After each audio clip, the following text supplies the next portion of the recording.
नमस्कार, मैं हूँ प्रियंवदा तिवारी और आप देख रहे हैं तिलक पत्रिका। पितृपक्ष का समय चल रहा है, ऐसे में हमारे साथ महाराज जी जुड़ चुके हैं जिनसे हम जानने की कोशिश करेंगे कि पितृपक्ष जो आते हैं उनका विशेष महत्व क्या है और जो हमारे पितृ होते हैं उनका उम्र कितना होता है। जी गुरु जी। जय जय सीताराम। मैं महंत राघवदास सुदामा कुटी विश्वेश्वरगंज वाराणसी से। आपने प्रश्न किया कि पितृपक्ष का महत्व क्या है।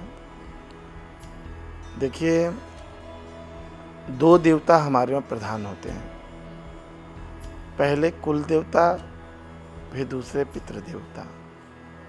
दोनों अगर प्रसन्न है ना, तो घर परिवार अपने आप ही सुख शांति से समृद्धि से भरा रहता है। और ये दोनों ही अगर रुष्ट हो गए तो आप अनेक पूजा पाठ करो, अनेक जगह मंदिर मंदिर भटको, कोई कल्याण नहीं। जब घर के ही देवता रुष्ट हो गए तो आपका कैसे कल्याण होगा। इसलिए पहला कुल देवताओं को प्रसन्न करो। अपने कुल के अनुसार जो हमारे कुल देवता हैं उनकी विधिवत पूजा करनी चाहिए साल में एक बार। और इसी प्रकार से पितृ देवताओं की भी विशेषता पूजा करनी चाहिए। पितृ तो सबके घर में है, हम और आप भी कल किसी के पितृ ही बनेंगे। आपने पूछा कि पितृ की आयु क्या है। देखिए, पितृ की आयु जैसे ब्रह्मा की आयु होती है ना, उसी प्रकार से पितृ भी होते हैं। ठीक है। जीव आत्मा अमर है, आत्मा अमर है। ईश्वर अंश जीव अविनाशी, चेतन अमल सहज सुख राशि। जब जीव अपने निस्वरूप को पहचान जाता है वो मुक्त हो जाता है, और जो नहीं पहचान पाता वो बंधन में भटकता हुआ इस मृत्यु लोक में नाना प्रकार के दुख को भोगता रहता है। तो जो दुख भोगते हैं उन्हीं के भोग को मिटाने के लिए पितरों के निमित्त श्राद्ध करना चाहिए, पूजा पाठ करना चाहिए, दान पुण्य करना चाहिए। और ये बड़ा अच्छा समय आता है। वैसे तो अमावस्या पूर्णिमा पे, चतुर्दशी को, अष्टमी को, ये तिथि तो चतुर्थी को ये विशेष बताई ही गई है पितरों के लिए। लेकिन ये श्राद्ध पक्ष जो 15 दिन का आता है, 16 दिन का, ये तो समझ लीजिए अमृत का कार्य करता है भाई साहब। अपने जो आपने जाने अनजाने में अपने माता पिता को कष्ट दिया है उनके प्रति उदारता प्रकट करने का यह सहज समय आ गया। और माँ बाप तो माँ बाप होते बंधु, अगर उनको प्रेम से पानी भी दे दोगे ना तो वो प्रसन्न हो जाते, जा काम हो जाएगा तेरा। और यही हम लोग चूक कर देते हैं। हम दूसरों के जगह जगह पे बहकावे पे चले जाते हैं। लेकिन वही बात है ना, एक बात बुरा नहीं मानिएगा, मैं बोल दूं, आज लोग घाट पे चले जाइए, त्रिपिंडी श्राद्ध की बड़ी भीड़ लगी है, घाटों पे इधर उधर लगी, लेकिन जीते जीते माता पिता पानी मांग रहे तो नहीं दे रहे। तो जब जीते जी माता पिता का अपमान करोगे, इससे बड़ा पितृदोष और क्या है। यही तो पितृ बनेंगे मरने के बाद, तो यही कहेंगे कि जब इसने मुझे जीते जी पानी नहीं दिया, अब मुझे अमृत पिला रहा है, इसका क्या मतलब है। इसलिए पहला कर्तव्य है अपने घर में जो भी बुजुर्ग हैं उनकी चरण सेवा करो, उनको आज्ञा मानो, और उनका जो भी हो उनके निमित्त अच्छा अच्छा कर्म करो। दूसरी बात, हमारे पूर्वज जो हमारे बीच में नहीं हैं उनके निमित्त हमारा दायित्व होता है कि हम अच्छा अच्छा कर्म करें, दान पुण्य करें, ताकि वो प्रसन्न हो और हमें आशीर्वाद दे, हमारे कुल को आशीर्वाद दें, जिससे हमारे पास सुख शांति और समृद्धि बनी रहे। गुरु जी, पितृपक्ष के बारे में मार्कंडेय पुराण में जो होता है उसमें क्या कहा गया। मार्कंडेय पुराण में तो मार्कंडेय जी ने बड़ी सुंदर बात कही है। मार्कंडेय जी का ऐसा वर्णन आता है कि मार्कंडेय जी भी जब जैसे एक कल्प बीत जाता है तो ब्रह्मा जी के नाम पे एक जटा उखाड़ करके वो दान कर देते हैं, क्योंकि वो अमर है मार्कंडेय जी। तो मार्कंडेय जी ने कहा है कि पितृपक्ष में, पितरों में जो श्रेष्ठ पितृ हैं उन पितरों को निवेदन करना चाहिए कि हे पितृदेव। पितरों की पत्नी का नाम है सुधा देवी, और सुधा देवी जो है किनकी कन्या है।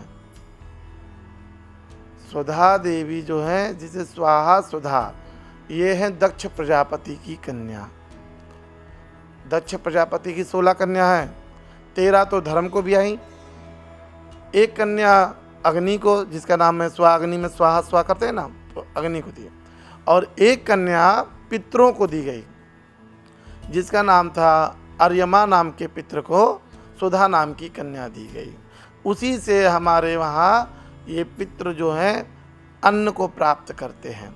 जब हम श्रद्धापूर्वक सुधा दिव्य नमः करते हैं ना, तो सुधा देवी अपने जो भी जीवात्मा जाती है उसको अपने में मिला करके उसको अन्न पहुंचाते हैं। अब एक कन्या थी सती, जो सबसे छोटी थी, जो शंकर जी को भी आई गई। तो यहाँ पे मार्कंडे पुराण में लिखा है कि जो भी व्यक्ति अपने पितरों के निमित्त श्राद्ध कर्म करता है, दान करता है, पूजा पाठ करता है और यानी ब्राह्मणों की सेवा करता है। देखो, आप लोग कहेंगे, यहाँ प्रश्न हो सकता है कि ब्राह्मणों को ही क्यों खिलाए, अन्य को भी तो खिला सकते हैं। अब सुनो, ब्राह्मणों मुखमाशीद, भगवान कहते हैं कि हम ब्राह्मणों के मुख से खाते हैं। कौन से ब्राह्मण? कहा जो द्विज है, जो वैदिक ब्राह्मण हैं, हम उनके मुख से पाते हैं। भाई, दान की तो महिमा उसी को कहा गया ना, जो पात्र उसको दो। दया का सब कोई पात्र है। दया तो तुम जीव मात्र पे करो, कोई भी दिखे उस पे दया करो, कोई भी जात का हो, पशु पक्षी हो, सब पे दया करो। लेकिन जब दान की महिमा कहा गया है तो ब्राह्मण को देना चाहिए, और उसमें भी सुपात्र की महिमा कही गई है। ऐसे वैसे नहीं कि आप दान दिया और आप दान लेकर मदिरा पान करने चला गया, नहीं, सुपात्र को दान देना चाहिए। और यहाँ पे कहा भी गया है कि पितृपक्ष में जो सुपात्र को अन्न दान करता है, वस्त्र दान करता है, भूमि दान करता है, स्वर्ण दान करता है, गौ दान करता है, कहते उसके वहाँ कभी किसी की अकाल मृत्यु नहीं होती और कभी उसके वंश का विनाश नहीं होता है। इसलिए इस पितृपक्ष में अपने पितरों के निमित्त अच्छा कर्म भैया जरूर करना चाहिए। गुरुजी, पितृपक्ष के तुरंत बाद माँ दुर्गा की पूजा उपासना क्यों की जाती है? आहा, बड़ी सुंदर बात आपने पूछी। आपको बताएं कि 4 महीना जब भगवान शयन करते हैं तो 4 महीना शयन के बाद 1 महीना तो भगवान शिव संभालते हैं, ठीक है ना। सावन के बाद तुरंत भादव आता है, फिर भगवान श्री कृष्ण का समय आ जाता है। फिर उसके बाद 15 दिन पितृ संभालते हैं। अब उसके बाद भगवती की आराधना होती है। देखो, हमने पहले आपसे कहा है देवी जी कि जब हमारे वहाँ 2 देवता हैं, कुल देवता और पितृ देवता। तो कुल देवता हमारी आदि शक्ति भवानी जगदम्बा जगदम्बिका है, और कहते हैं जब पितृ प्रसन्न हो जाएंगे, देखो भाई, जब हमारा मन खुश रहेगा तभी तो हम किसी पूजा पाठ को करेंगे, शक्ति अर्जन करेंगे। हम अन्न खाए नहीं, हम भूखे तड़प रहे हैं और हम कहें आप व्रत रहो, तो नहीं होगा ना। तो पहले अपने पूर्वजों को तृप्त करो, फिर उसके बाद भगवती का आवाहन करो। जिसके वहाँ भगवती का आवाहन होता है, माँ दुर्गा का आवाहन होता है, उसके वहाँ बड़ा ही आनंद होता है और सारे संकट अपने आप ही मिट जाता है। इसलिए शारदीय नवरात्र कहा गया है। और शारदीय नवरात्र इसलिए कहा गया है क्योंकि इसमें ऋतु परिवर्तन होता है। इसी शरद ऋतु में ब्रज की कुंवारी कन्याओं ने भगवान कृष्ण को पति रूप में प्राप्त करने के लिए भी तप किया था, कात्यायनी देवी का। इसलिए कात्यायनी महामाये महायोगिन्यधीश्वरी नंद गोप सुतम देवीम पतिम में कुरुते नमः। ये जो शारदीय नवरात्र है, इसमें ब्रज की कुंवारी कन्याओं ने भी पति रूप में प्राप्त करने के लिए दुर्गा जी का पूजन किया था। इसलिए शारदीय नवरात्र की पूजा का बड़ा महत्व कहा गया है।